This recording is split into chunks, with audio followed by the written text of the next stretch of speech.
So if you are currently managing a digital marketing budget or running a business or, even just trying to get more eyes on a passion project, I need you to just stop what you're doing for a second. Put the coffee down. I have a serious reality check for you. If you're still building your Google Ads campaigns, mainly based on keyword lists, if you're obsessing over exact match, phrase match, all of that, you are effectively planning for a system that doesn't really exist anymore. It sounds dramatic, but it's the truth. It really is. It's a bit like trying to tune a modern 8K streaming algorithm by adjusting the rabbit ears on an old tube television. Yeah. The signal has changed, the hardware has changed, the entire infrastructure has been rebuilt, but so many of us are still twisting those same plastic dials just out of habit. That is exactly what we're getting into today. We are doing a deep dive into a brand new article that just dropped yesterday, February 5th, 2026, in Search Engine Land. It's called Google Ads No Longer Runs on Keywords. It runs on intent by Shalom Gonzalez. And looking at this, it feels like we're not just talking about a software update. Right. It's not a new button in the dashboard. This is like a fundamental shift in the physics of search. We really are. And I'm glad we're tackling this because this article, it crystallizes something that's been sort of unnerving the industry for a while. We are moving from a world of lexical matching, or, words matching words, Right. to a world of semantic intent. Semantic intent. That sounds expensive.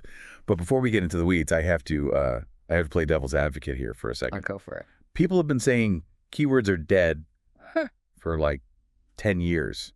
Every year, some guru gets on a stage and says it. So why is this different? Why is 2026 the year it actually happened? That's a fair pushback. And you're right, keywords are dead is a total marketing cliche.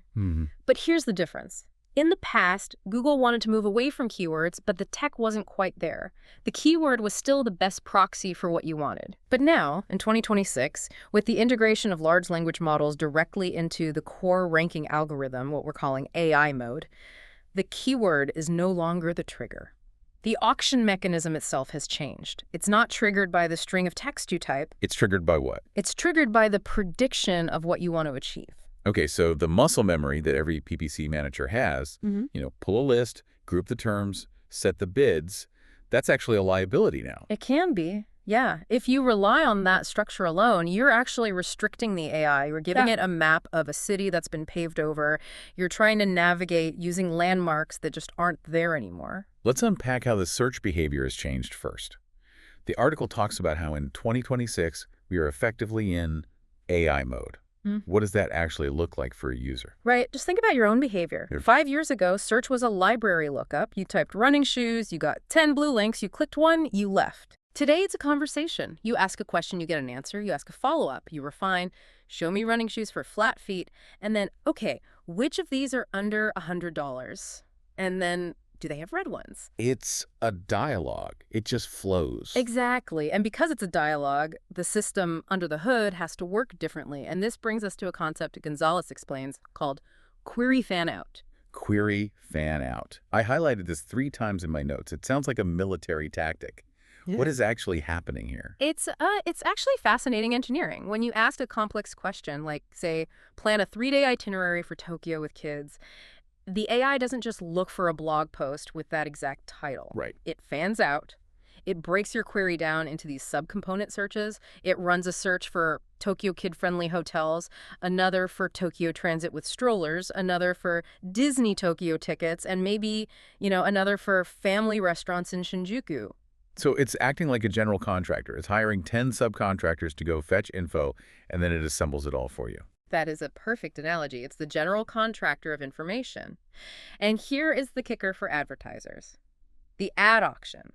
The moment where Google decides who gets to show up now happens inside those sub-searches. Okay. And get this, Gonzalez notes that the auction often starts before you even finish typing the sentence. Wait, hold on. Before I finish typing, so it's predicting my intent and selling ad space against a prediction. Yes. It's anticipating the context. It's what they call predictive prefetching. It sees you typing best CRM for, and it's already queuing up the auctions for small business and enterprise based on who you are before you've even hit the space bar. That feels Well, it feels efficient, but also slightly invasive. It's like the waiter bringing me a drink before he even realized I was thirsty. It's exactly like that. And for the advertiser, it means you have to be on the menu before the customer even sits down. Let's ground this. The article uses a specific example that I thought was really helpful to visualize this whole shift, the green pool example. Yes, the green pool. This is the aha moment for most people. Walk us through it. Okay, so picture a user typing, "Why is my pool green?" In the old world, a keyword, world, an advertiser selling pool chemicals, say chlorine shock, might not bid on that. Right, because the user didn't type buy chlorine, they just asked why. It Yeah. sounds like they want a science lesson, not a product. Exactly. Old school PPC theory says that's top of funnel or informational. They're troubleshooting, you're not shopping, you don't waste your money on them, you wait until they type buy pool shock. Right. Save the budget for the closers. But in 2026, Google's reasoning layer looks at that query, "Why is my pool green?" and it infers a need state. It knows that if your pool is green, you have an algae problem. It knows the only real way to fix algae is with chemicals. Yeah. Therefore, the user in the market, even if they don't know it yet. So, alongside the Wikipedia article explaining algae bloom, it serves a buy now ad for pool shock. So the system isn't matching the keyword chlorine to the query chlorine. It's matching the solution to the problem. Precisely. It is matching the offering to the need state. The user is in a state of needing to fix a pool. The AI knows what fixes pools, therefore an ad appears. If you were only bidding on buy pool shock, you'd miss this person entirely. You're waiting for them to walk up to the cash register while the AI is meeting them in the aisle while they're still scratching their head looking at the shelf. That is a massive, massive shift. Yeah, It means we have to stop thinking about what people type and start thinking about what people want. correct. And that changes how you organize your entire account. So if keywords are no longer the primary organizer of our accounts, what is? What replaces them? The source says we need to organize by the why, but what does that actually look like in a Google Ads account? I can't just select why from a dropdown. No, you can't. And this is where the mental model shift comes in. Gonzalez argues you need to restructure campaigns based on the user's goal. You have to ask 3 questions. What problem is the user trying to solve? What decision stage are they in? And I love this one. What job are they hiring the product to do? The jobs to be done framework. Exactly. Let's look at the CRM example from the article because it really highlights the nuance here. Take the query, best CRM. Okay. 2 words. Seems simple enough. It looks simple, but best CRM can mean 2 completely different things depending on the signal behind it. So context A. The user is a founder of a brand new startup. Never used a CRM. They're in pure research mode. They need cheap, easy, visual. Okay, they're browsing. Context B. The user is a CTO at a mid-sized company. They just fired their old CRM provider. They have the corporate credit card in hand. They need security, API integrations, compliance. And the keyword is exactly the same. The keyword is identical, best CRM.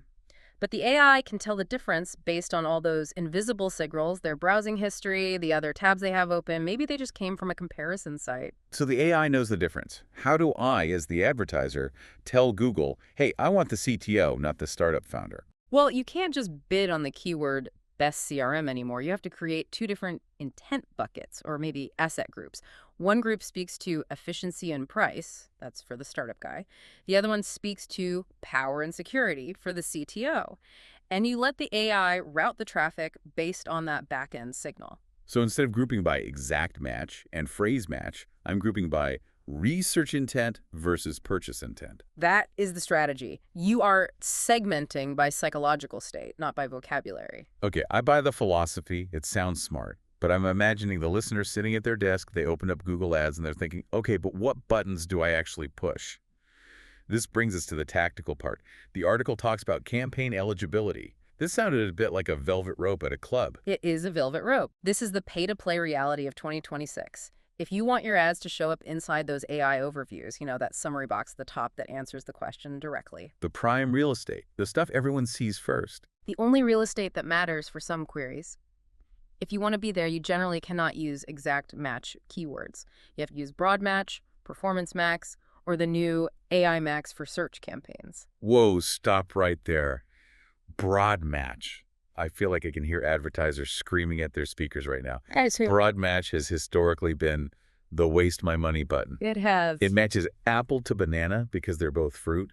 It's been terrible. You're absolutely right to be skeptical. For 15 years, broad match was the lighting money on fire setting. It used to work on synonyms. But, and this is the critical technical difference, it now runs on those large language models we talked about. It understands semantic meaning.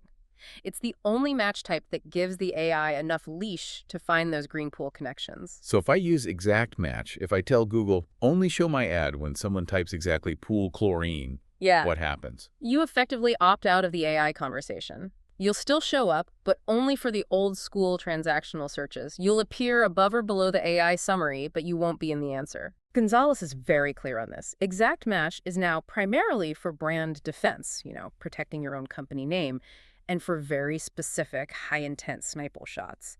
It is no longer a growth engine. That is a tough pill to swallow for control freaks. You have to trust the machine. You do. And it goes beyond just the settings. It impacts your website, too. The whole landing page evolution. Right, because if the AI is acting like a contractor building an answer, it needs raw materials to build with. Exactly. This is where SEO and PPC just collide. If the AI is trying to explain why a pool is green and your landing page just says, chlorine, $10, add to cart, the AI just ignores you. You're not helpful to the answer. So I need to write an essay on my product page now. Not an essay, but you need to provide the reasoning. Your page needs to connect the problem to the solution. Pool green? Here's why, and here's how our $10 chlorine fixes it. You need to be a good witness for the AI. If you give the AI the context, it rewards you with the placement. Be a good witness. Okay. I like that. You have to testify to the value of your product in a way the AI can understand. And you also have to bring evidence. That's the data part. We have to briefly touch on feeding the beast. Which sounds ominous. It is, in a way. The algorithm is a hunger engine. It needs data, specifically first-party data. You need to upload lists of your best customers, your customer match lists, to Google. You are essentially telling the AI, see these people, these are the good ones, go find more people who act like this. And if you don't feed it that list. It's just guessing, and you do not want it guessing with your money. So we have the strategy. Intent over keywords, we have the tactics, broad match, helpful content. I feel like there's a trapdoor here. The article mentions some gaps. It's not all smooth sailing, is it? No, it's not. And this is the part of the deep dive where we have to be really honest about the downsides. There are blind spots. The first one is the black box of reporting. I hate black boxes. We all do. The issue is that Google doesn't currently let you see how your ads perform specifically in AI mode versus traditional search. You can't break it down. So I can't see, oh, I spent $500 on the conversational part and got 0 sales, but I spent $500 on the list part and got 10 sales. Correct. It's all just blended. You just see the overall cost per conversion. You're monitoring the bottom line and hoping the machine is making the right choices. You have to trust that those green pool clicks, which look like informational browsing, are actually turning into customers later, but you can't really verify it easily. That requires a lot of faith. But there's another gap the article mentions that sounds even more critical, especially for listeners who might be running smaller businesses or, niche B2B campaigns. The scissors gap. This is the one that kept me up at night after reading the article. This is the rich get richer mechanic of AI. Break it down. What is the scissors gap? Okay, so AI-powered campaigns like Performance Max or AI Max, they need data to learn. They are hunger engines. They need to see wins to know what a win looks like. The source explicitly mentions a threshold, often 30 conversions in 30 days, at a minimum. 30 conversions a month. That's 1 a day. Right. Now, if you're Amazon or Nike, you do 30 conversions in 30 seconds. This is irrelevant. But what if you're a local custom home builder or a high-end enterprise consultant? You might only need 2 leads a month to be profitable. Right. You're selling a $50,000 service. You don't get 30 sales a month. You might not even get 30 clicks. Exactly. And here's the gap. Because you don't hit that 30 conversion threshold, the AI never gets enough data to optimize. It just stays in the learning phase forever. It's essentially guessing with your money. So the tool that's supposed to be the smartest way to advertise is actually broken for the people who might need it most. In a way, yes. Small advertisers are caught in the scissors. They can't use the old keyword method effectively because user behavior has moved to AI, but they can't use the new AI method effectively because they don't have the volume. That is a precarious position. It sounds like you're priced out of intelligence. It creates a massive barrier to entry, and it ties into the final gap, funnel position. AI mode attracts exploratory behavior. People are asking questions. They're high up in the funnel. They aren't holding the credit card yet. Right. So conversion rates in AI mode will naturally be lower than those bottom of the funnel take my money branded searches. If you're a small business chasing immediate ROAS return on ad spend, and you panic because your conversion rate drops from 5% to 2%, you might pull the plug. Right. But you're judging a conversation starter by the standards of a closer. You're mad at the guy handing out flyers because he didn't close the deal on the sidewalk. Exactly. You have to adjust your expectations. You're paying for the introduction, not just the handshake at the end. So knowing all this, the green pool opportunity, the scissors gap, risk, what is the actual play here? If I have a Google Ads tab open right now, what's the first step? The article gives some advice, and thankfully it's not delete everything. No, do not nuke your account, please. The advice is start small, create a lab environment. What lab? Pick one product line or one service where you suspect the intent is really complex. Maybe it's that product where clients ask a ton of questions before they buy. Okay, so take that one campaign, create a new campaign for it, using Broad Match or Performance Max, but limit the budget. Treat it like R&D. And this is the most actionable thing. Rewrite one landing page for that product. Just one. Just one. Rewrite it to answer the why and the how. Align it with that need state we talked about. See if that contextual alignment improves your quality score and your conversion rate. If it works, then you expand. It's about testing the waters of this new intent world without, drowning in it. Exactly. And remember, this shift to intent first isn't just a tactic for February 2026. It's a lens. It is the most durable way to plan because Google is going to keep introducing new AI formats. The formats will change, the buttons will change, but the concept of user intent is constant. If you build for intent, you are future-proofing your strategy. I love that. It's a lens, not a tactic. That's a great takeaway. It really feels like we're at a turning point where understanding human psychology is becoming more important than understanding the software interface. I couldn't agree more. The machine handles the complexity of the matching. The human needs to handle the complexity of the strategy and the empathy. Well, this has been an incredible look under the hood of the new search economy. We've gone from query fan out to the scissors gap, and hopefully giving you a roadmap to navigate it all. It's a brave new world for PPC. It certainly is. Now, as we wrap up, we always like to leave you with something to chew on. We talked about the scissors gap, that idea that you need massive data volume to even get the AI to pay attention to you. Right, and that raises a really provocative question for me, one that I think every business owner needs to wrestle with. We're moving into an era where optimization requires data volume. So in a world where the auction runs on intent and AI, are niche businesses and small advertisers effectively being priced out of the conversation? It's the paradox of automation. It is. If the algorithm only really works for the giants who can feed it 100 conversions a day, how does the little guy survive? How do you compete in an intent-based auction without the fuel? Is the future of search only for the big players? That is the million-dollar question. Literally, if you're a small fish in this big AI pond, the rules of the game just got a lot harder. Something to think about as you review your campaigns this week. Thank you for listening to The Deep Dive. We'll catch you next time.